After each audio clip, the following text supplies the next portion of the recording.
Shalom, selamat malam Bapak Ibu Saudara yang terkasih. Mari bersama-sama malam hari ini kita siapkan setiap hati kita datang menyembah Tuhan. Mari, saya percaya sepanjang hari ini kita semua mengalami kebaikan Tuhan. Sebab itu mari sama-sama kita mau satukan hati kita datang kepada Tuhan. Terima kasih buat malam hari ini Bapak. Dimanapun kami berada saat ini, kami mau bawa setiap hati kami datang menyembah Engkau. Kami mengucap syukur untuk kasih dan setia Tuhan sepanjang hidup dan hari-hari kami. Biar malam hari ini bersama-sama kami mau menikmati kasih-Mu Tuhan. Biar segala pujian dan penghormatan tertinggi kami bagi Raja. Engkau yang layak terima setiap pengagungan kami. Terima kasih Tuhan. Pribadi yang kami andalkan, yang kami percaya, satu-satunya hanya di dalam nama Tuhan Yesus. Terima kasih Tuhan. Mari bersama malam hari ini bawa setiap pujian dan syukur. Katakan Tuhan, ini setiap kami. Kami bawa setiap hati kami, doa kami, pujian kami malam hari ini. Terima kasih Yesus. Hanya satu pribadi, hanya Engkau, Yesus saja. Mari bawa pujian ini dengan sungguh di hadapan Tuhan. Nyatakan hanya Engkau yang kami percaya di dalam hidup kami Bapa. Apapun perkara yang kami hadapi, satu hal kami mau berpegang teguh dan percaya mengandalkan Engkau Tuhan. Yesus. Amin. Tiada lain yang ku andalkan selain Kau, Yesus.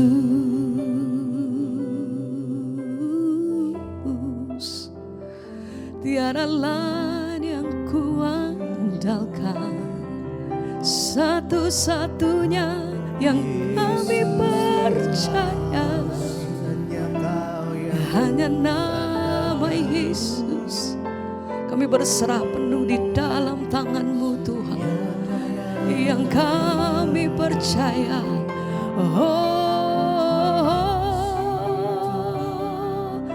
Engkau yang berdaulat penuh atas hidup kami.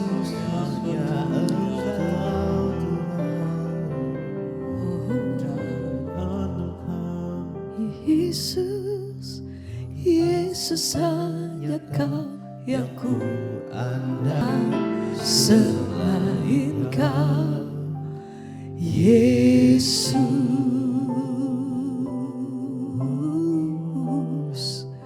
Yang kami percaya sepanjang hidup kami. Kami tahu Tuhan, kami berpegang teguh pada satu pribadi yang hidup, yang besar, yang ajaib. Kami percaya janji-Mu senantiasa Tuhan masih ada bagi kami. Bahkan kemenangan Tuhan sediakan bagi setiap orang yang bersandar dan memegang firman-Mu Tuhan, berjalan sesuai dengan pernyataan-Mu. Terima kasih. Malam hari ini kami mau nyatakan ini iman kami, ini doa kami di hadapan-Mu Tuhan. Haleluya. Terima kasih Tuhan.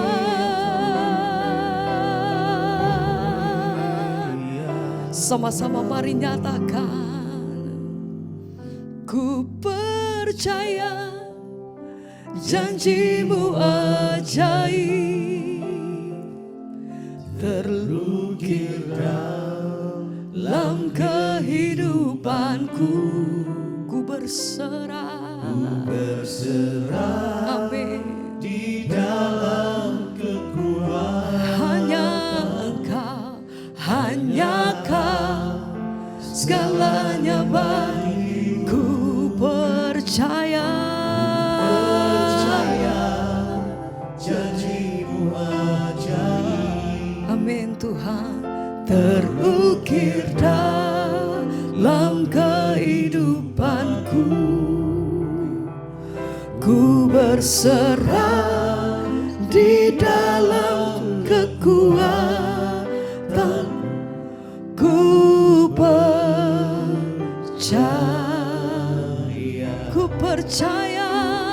ku percaya janjimu ajaib, oh terukir dalam kehidupanku. Kami berserah penuh di dalam nama-Mu Tuhan. Di dalam kekuatan Hanya Yesus sampai segalanya bagi ku percaya, janji-Mu ajaib.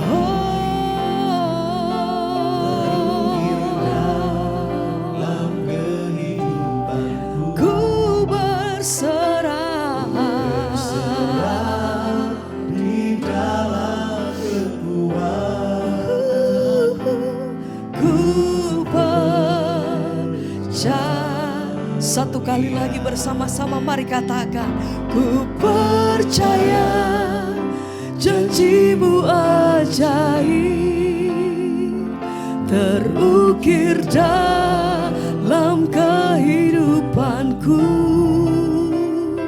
Ku berserah di dalam kekuatan-Mu, hanya Kau segalanya bagiku. Percaya, oh, janji-Mu ajaib, oh terukir dalam kehidupanku. Ku berserah di dalam kekuatan, ku percaya.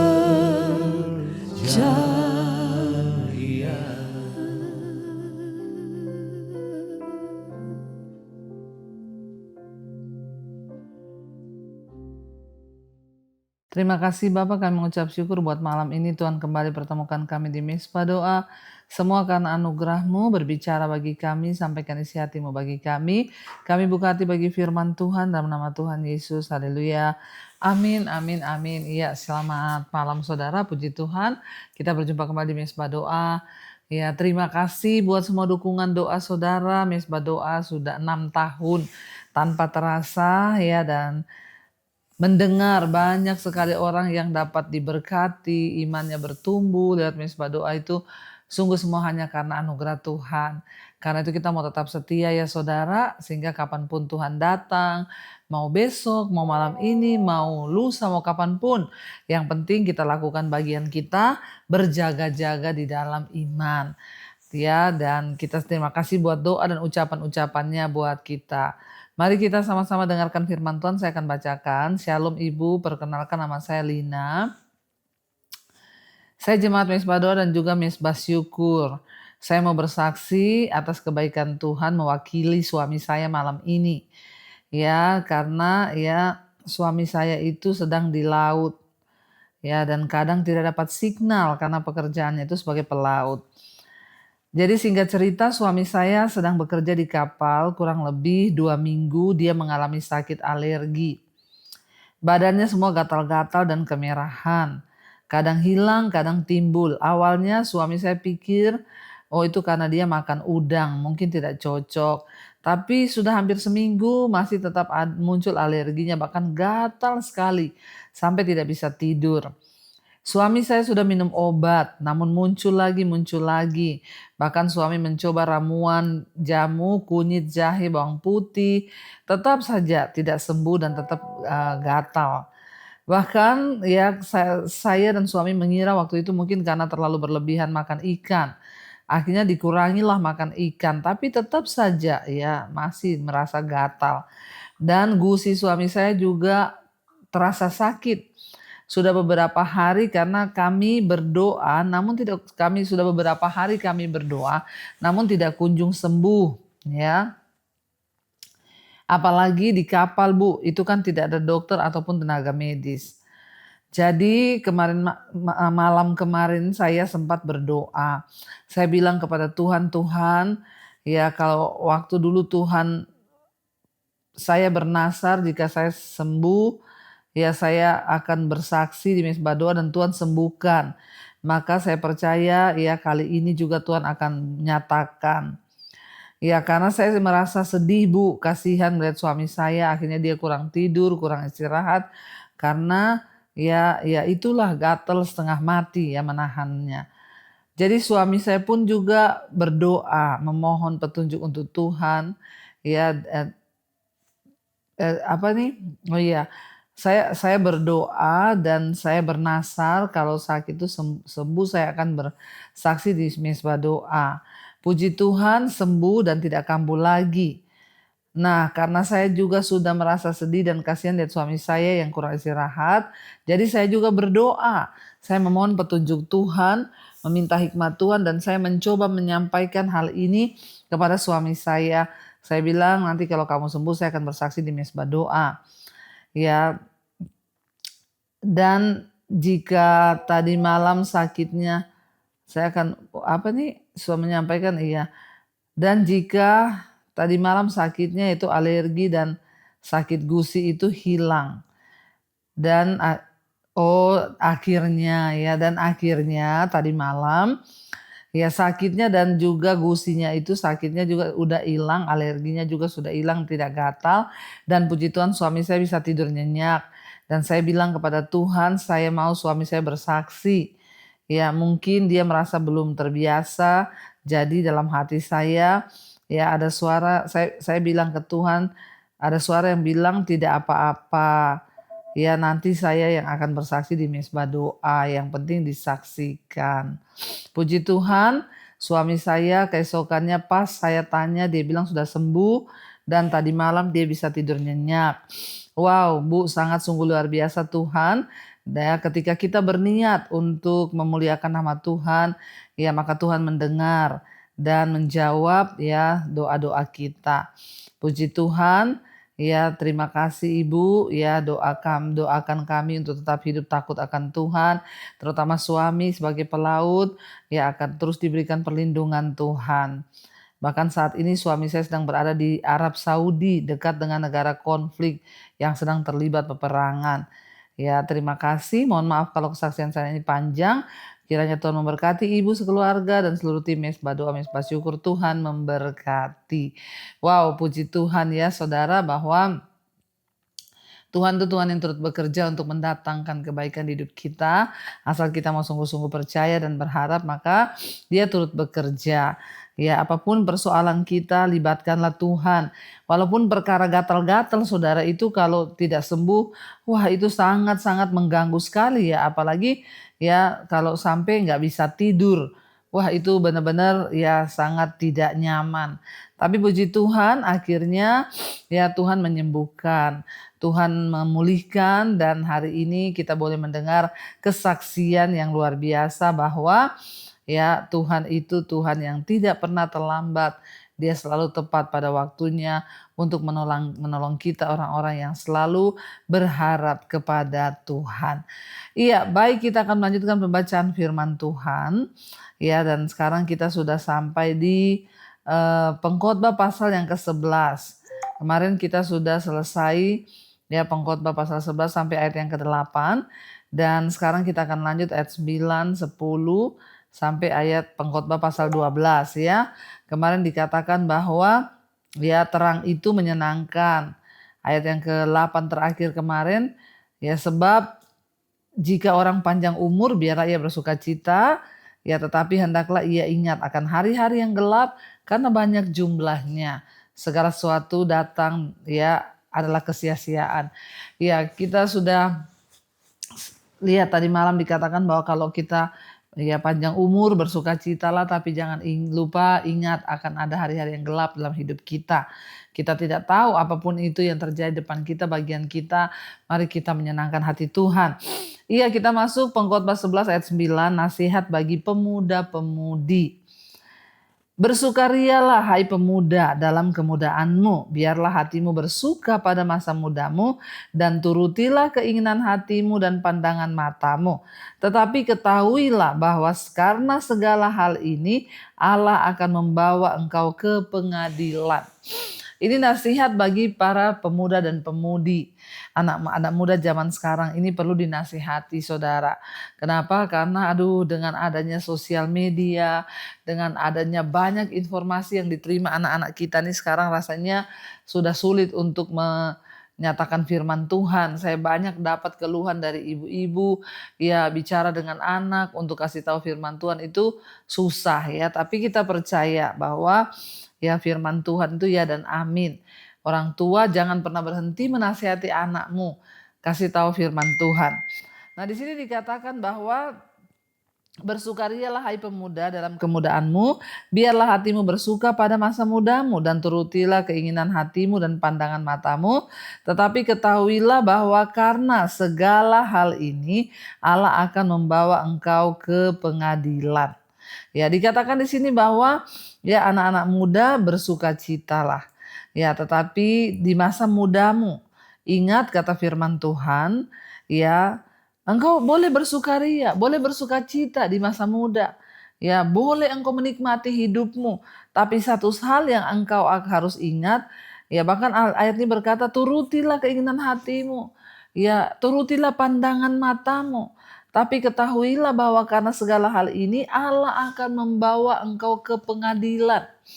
Ya, orang muda itu cenderung dengan hura-hura, ya masih muda, masih mau menikmati hidup, ya mengikuti pandangan matanya, keinginan hatinya. Firman Tuhan bilang silakan, ya nikmati masa mudamu, bersukarialah, ikutilah pandangan matamu, ikutilah keinginan hatimu. Tapi ingat ya, bahwa karena semua hal itu Allah akan membawa engkau ke pengadilan. Ingat di hidup ini ada yang namanya pengadilan Tuhan ya.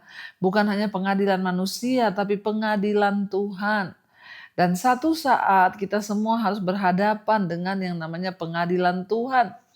Pengadilan Tuhan bisa datang berupa penghukuman, pengadilan Tuhan bisa datang berupa teguran, masalah ya.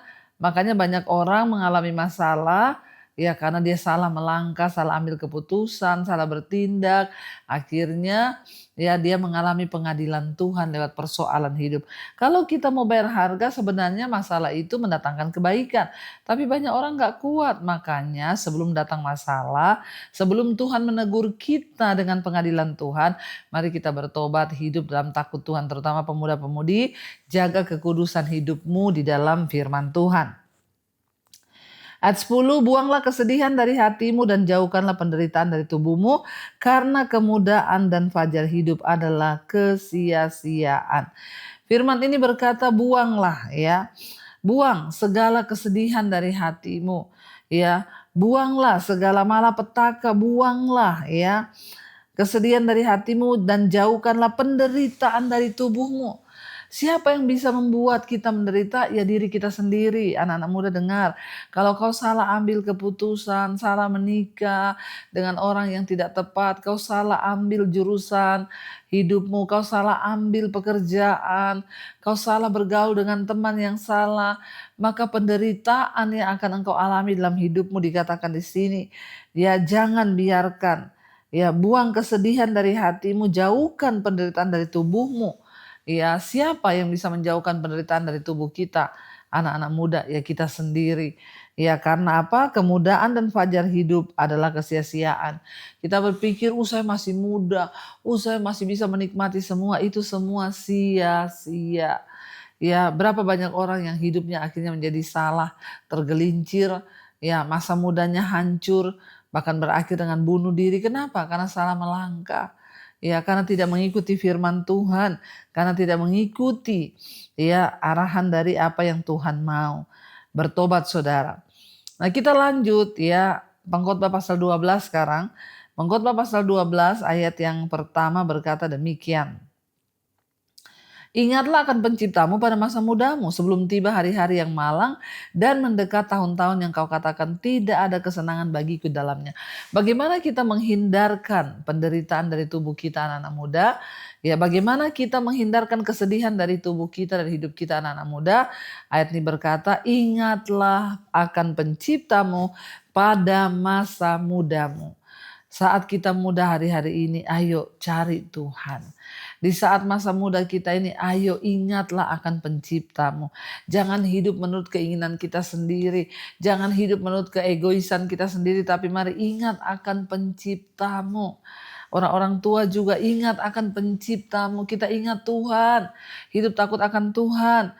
Ya, supaya apa? Sebelum tiba hari-hari yang malang dan mendekat tahun-tahun yang kau katakan tidak ada kesenangan bagiku dalamnya. Sebelum semuanya hancur anak-anak muda. Sebelum semuanya terlanjur. Karena orang yang ingat akan Tuhan akan diluputkan dari malapetaka, akan diluputkan dari segala waktu-waktu yang akan menjadi sia-sia di hidup kita. Ya, dan ketika kita sungguh-sungguh ya mau mencari Tuhan, maka Tuhan itu tidak pernah membiarkan kita, tidak pernah meninggalkan kita. Ayat 2, sebelum matahari dan terang bulan dan bintang-bintang menjadi gelap dan awan-awan datang kembali sesudah hujan. Ayat 3, pada waktu penjaga-penjaga rumah gemetar dan orang-orang kuat membungkuk dan perempuan-perempuan penggiling berhenti karena berkurangnya jumlah dan yang melihat dari jendela semuanya menjadi kabur. Ayat 4, dan pintu-pintu di tepi jalan tertutup dan bunyi penggilingan menjadi lemah dan suara menjadi seperti kicauan burung dan semua penyanyi perempuan tertunduk.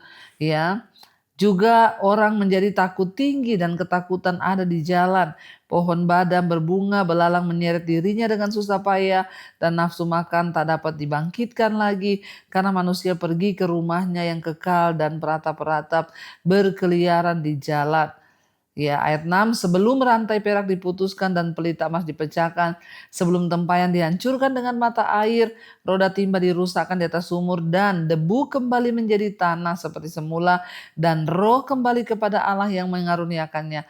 Kesia-siaan atas kesia-siaan, kata pengkhotbah, segala sesuatu adalah kesia-siaan.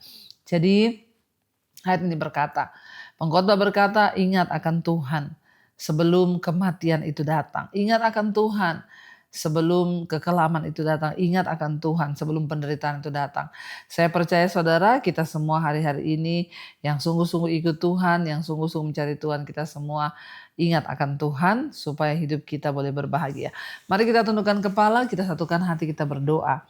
Terima kasih Bapak, kami mengucap syukur buat malam hari ini, anugerah-Mu turun atas hidup kami berlimpah, damai sejahtera dan sukacita Tuhan atas hidup kami, dan biarlah Bapak apa yang kami cari dalam hidup ini hanyalah kekekalan, hanyalah perkenanan Tuhan.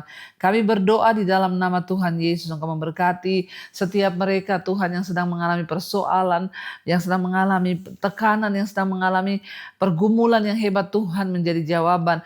Juga kami berdoa yang terlilit hutang piutang, Tuhan menjadi jawaban. Engkau ampuni dosa pelanggaran kami ketika kami bertobat, Tuhan Engkau menuntun kami. Ampuni kami, sembuhkan yang sedang terbaring sakit, bangkitkan yang imannya lemah.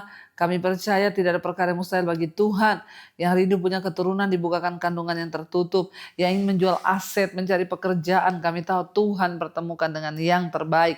Berkati juga bangsa negara kami Indonesia, lawatan Tuhan tercurah buat bangsa ini. Segala pertikaian di atas bangsa ini biarlah Tuhan yang menjadi jawaban. Tuhan biarlah tidak ada perpecahan di bangsa kami. Kami tolak segala roh-roh pemecah belah, segala roh-roh kerusuhan, pertikaian kami tolak di dalam nama Tuhan Yesus. Tuhan yang memberkati bangsa ini dengan anugerah-Mu, kedamaian, ketentraman. Jagai bangsa kami, jauhkan dari segala bencana, gempa. Beberapa daerah-daerah yang kena gempa, Tuhan menjadi penolong. Iman kami boleh semakin bangkit dan kami mencari Tuhan dalam takut akan Engkau Bapa. Berkati Tuhan Indonesia, berkati Presiden Pak Prabowo, Gibran, seluruh jajaran yang ada roh takut akan Tuhan turun dalam hidup mereka. Pertobatan tercurah di atas bangsa ini dari Sabang sampai Merauke. Juga semua bangsa-bangsa di 5 benua, Asia, Afrika, Amerika, Eropa, Australia, khusus di Timur Tengah yang sedang bertikai, Tuhan menjadi jawaban dan perdamaikan Bapa. Terima kasih Tuhan, biar iman kami semakin dibangkitkan di tengah keadaan yang tidak menentu. Kami tak berpegang pada janji Tuhan, karena Engkau yang berjanji akan ada keluputan bagi setiap orang yang mencari Tuhan. Terima kasih Bapa, karena itu kami buka hati dan tangan kami. Mari saudara terimalah kiranya berkat, rahmat, anugerah dari Allah Bapa, cinta kasih dari Tuhan Yesus Kristus, penyertaan Allah Roh Kudus turun atas hidup kita semua. Mulai hari ini bahkan sampai kali yang kedua, Tuhan Yesus datang kembali menjemput setiap kita. Nama kita tercatat dalam kitab kehidupan. Dalam nama Tuhan Yesus yang percaya diberkati Tuhan, katakan bersama, amin, amin, amin. Sekali lagi saya ingatkan buat yang ada di Manado, tanggal 27 sampai 30 April, kita akan ada KKR di lapangan Tikala. Tuhan Yesus memberkati, sampai ketemu, Shalom dan Immanuel. Kau yang sentuh hatiku, selamanya ku cinta Kau, Yesus, selamanya ku menyembah-Mu. Kau yang pegang tanganku, Kau yang sentuh hatiku, selamanya ku cinta Kau, Yesus, selamanya ku menyembah-Mu.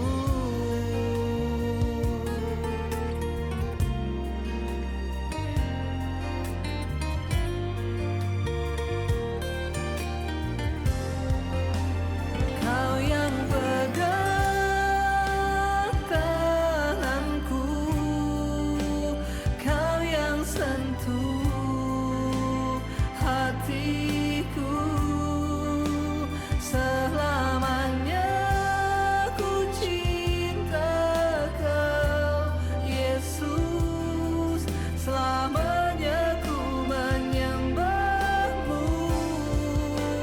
Kau yang pegang